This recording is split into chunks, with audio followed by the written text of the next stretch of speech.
Good morning to all of you. નમસ્કાર. અહીં ઉપસ્થિત સૌનું હું સ્વાગત કરું છું. માનનીય મુખ્ય અતિથિ, આદરણીય આચાર્યશ્રી, માનનીય શિક્ષકગણ અને મારા વહાલા મિત્રો, આપણે જાણીએ છીએ કે આજે શાળાનો છેલ્લો દિવસ છે અને હું બધાને અલવિદા કહું છું. આજનો દિવસ ખુશી અને દુઃખનો બંનેનો દિવસ છે. ખુશીનો એટલા માટે કે આપણે આપણા ઉજ્જવળ ભવિષ્ય તરફ વધી રહ્યા છીએ અને દુઃખનો એટલા માટે કે જે શાળામાં ભણ્યા, મોટા થયા, જ્યાં સારા મિત્રો અને સારા શિક્ષકો મળ્યા, એવી શાળા, શિક્ષકો અને મિત્રોને અલવિદા કહેવાનો સમય આવી ગયો છે. હું જ્યારે શાળામાં પહેલા દિવસે આવી હતી ત્યારે થોડો ડર હતો, કારણ કે સ્કૂલ, તેના મિત્રો, શિક્ષકો અને જગ્યા બધું તમારી માટે નવું હતું. ત્યારે કયા મિત્રોનો સ્વભાવ કે શિક્ષક કેવા હશે તે વાતનો ડર હતો. જેમ જેમ પીરિયડ બદલાતા ગયા તેમ તેમ વારા પછી એક શિક્ષક આવતા ગયા. દરેક શિક્ષકે તે દિવસ દરમિયાન ખૂબ જ શાંતિપૂર્વક વાત કરી હતી. તે દરેક શિક્ષકે પહેલા પોતાનો પરિચય આપ્યો અને પછી અમારો પરિચય લીધો હતો.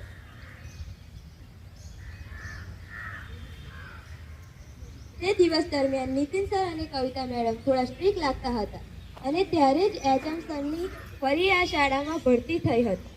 થોડા દિવસો ગયા અને દરેક મિત્રો અને શિક્ષકો સાથે ઓળખાણ થઈ હતી. ત્યારે અમે બધા જ મિત્રો એકબીજાને મળ્યા.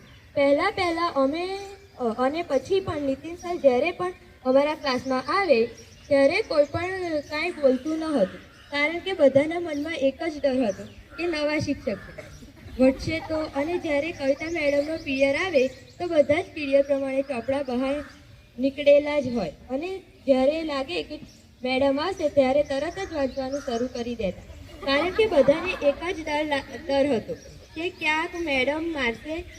અને જ્યારે એચએમ સરનો પીરિયડ આવે તો થોડી શાંતિ મળતી, કારણ કે તે અમારા ક્લાસ ટીચર હતા. અમને તેમનામાંથી થોડો ઓછો ડર લાગ્યો. આ રીતે અમારા બધાના જ થોડા દિવસો ગયા, બધા સાથે ઓળખાણ થઈ, થોડો ડર ઓછો થયો. ત્યારે અમને લાગ્યું કે અહીંના શિક્ષકો વાસ્તવિકમાં ખૂબ જ સારા છે, કારણ કે દરેક શિક્ષક, ભલે પછી તે નીતિન સર હોય, કવિતા મેડમ હોય કે એચએમ સર હોય, એક જ વાત કહેતા કે સમજ ન પડે તો 10 વાર પૂછો. હું ફરી એ જ પ્રશ્ન ફરીથી સમજાવીશ. આ શાળા અમે આવ્યા ત્યારથી જ અમને એક પરિવાર જેવી લાગતી હતી, કારણ કે આ શાળામાં પરિવાર જેવો સંપ, પરિવાર જેવી હળીમળીને રહેવું અને પરિવાર જેટલો જ પ્રેમથી દરેક વિદ્યાર્થીઓને રાખવામાં આવતા હતા. આ શાળામાં ભલે વિદ્યાર્થીઓ પહેલી બેન્ચથી પ્રશ્ન કરે કે છેલ્લી બેન્ચથી પ્રશ્ન કરી, વિદ્યાર્થીઓના પ્રશ્નનો ઉકેલ શાંતિથી કરવામાં આવતો. આ શાળામાં છેલ્લી બેન્ચે બેસવાની મજા અને કંટાળાજનક પીરિયડમાં પાછળ બેઠા નાસ્તો કરવાની ખૂબ જ મજા આવતી હતી, કારણ કે ત્યારે શિક્ષક ભણાવતા હોય અને અમને નાસ્તો કરવાની મજા આવી. પાછલી બેન્ચે બેસીને વાતો કરવી કે રિસેસ પહેલા નાસ્તાનો ડબ્બો ખાલી કરી નાખવો, ખૂબ જ મજા આવતી. અમારું માનવું એવું છે કે જ્યારે અમારા જુનિયર્સ અને સિનિયર્સ જ્યારે 2 વર્ષ દરમિયાન 3 કે 4 શિક્ષકો સાથે ભણ્યા, ત્યારે અમે આ શાળામાં 2 વર્ષ દરમિયાન 12 થી 13 શિક્ષકો સાથે ભણ્યા. અમે આ શાળાના મેદાનમાં, ક્લાસરૂમમાં અને ઘણા નવા શિક્ષકો સાથે ઘણી મસ્તીઓ કરી. નવા શિક્ષકો સાથે નવા ટોપિક સમજવાની અને પ્રશ્ન પૂછવાની ખૂબ જ મજા આવતી હતી. જ્યારે ધોરણ 10માં અમે આવ્યા ત્યારે જયશ્રીની મેડમ ખૂબ જ સારું ગુજરાતી ભણાવતા. તે જ્યારે પણ અમે અવાજ કરતા હતા ત્યારે એ શબ્દ બોલતા અને તેમનો તે એ શબ્દ સાંભળવા અમે ઘણો પ્રયત્ન કરતા. કવિતા મેડમ અમને દરેક વિદ્યાર્થીને અંગ્રેજી વાંચવાથી લઈને અંગ્રેજી ગ્રામર ખૂબ શાંતિપૂર્વક સમજાવતા. તે દરેક વાતમાં લાડવાના સરસ ઉદાહરણો આપતા હતા. જ્યારે એચએમ સર સંસ્કૃતના સ્વર, વ્યંજનથી સમાજ સુધી અને સરસ મજાના શ્લોકોનું ગાન કરાવતા હતા. નીતિન સર પહેલેથી જ ખૂબ મજાક કરવાવાળા હતા. તે ક્યારેય તેમનો ટોપિક મજાકમાં પૂરો કરી દેતા અને ક્યારે તે ટોપિક પૂરો થયો તે સમજ પણ ન પડતી. તેમની સરસ મજાની આકૃતિઓ અને દાખલા સમજવાની રીત ખૂબ મજાની હતી.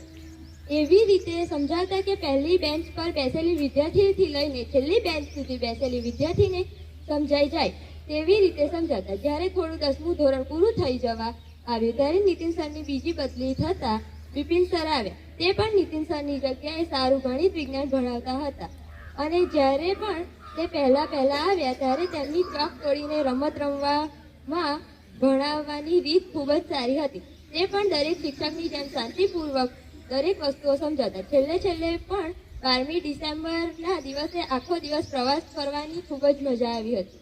ત્યારે અમને અમારા સૌના શિક્ષક નીતિન સરની ખૂબ જ યાદ આવી હતી, કારણ કે તેમની બીજી સ્કૂલમાં બદલી થઈ ગયા હતી અને કોઈ કારણોસર તે અમારી સાથે ન આવી શક્યા હતા. અમે આ શાળામાં ખૂબ જ મજાક મસ્તી કરી. જ્યારે પણ અમે શાળામાં વહેલા આવતા તો બિમલ કાકા સાથે વાતો કરવાની ખૂબ જ મજા આવતી. હું નીતિન સરનો આભાર માનવા માંગુ છું, કારણ કે તેમને અમને ભણવામાં ખૂબ જ મદદ કરી. તેમને આ શાળામાં નોકરી છોડ્યા બાદ પણ અમને એક એક્સ્ટ્રા ક્લાસ લઈને અમને ભણવામાં ખૂબ જ મદદ કરી અને તેમનો કિંમતી સમય અમારી સાથે બગાડ્યો. અમારાથી આ શાળાના શિક્ષકો, મિત્રો, અમારો વર્ગ કે છેલ્લે બેસવાની મજા, કોઈ પણ વસ્તુ ભૂલી શકાશે નહીં. અંતમાં એટલું જ કહીશ, જો અમારાથી કોઈ પણ જાણે અજાણે નાની મોટી ભૂલો થઈ હોય અથવા કોઈ પણ મસ્તીમાં કે ભૂલથી ખરાબ કહેવાઈ ગયું હોય તો દરેક શિક્ષકો અને મિત્રો મારા તરફથી સોરી. બની શકે તો મને મારી ભૂલો માટે માફ કરજો. આ વિદાય પ્રસંગ પર હું એક વાત કહેવા માંગુ છું. जिंदगी गिरवी रख कर भी न चुका पाएंगे हम उनका कर्जा. माँ ही नहीं भगवान के बराबर गुरु का भी ही है इतना ही महान दर्जा. भगवान को भी भगवान बनने के लिए गुरु का ही ज्ञान काम आया था. माँ ने तो उंगली थाम कर कहा था चलो, पर चलना कहाँ है, ये तो गुरु ने ही सिखाया था. મારી આ શાળાની પ્રતિભાવનાઓ શાંતિથી સાંભળવા બદલ આપ સૌનો આભાર. Thank you.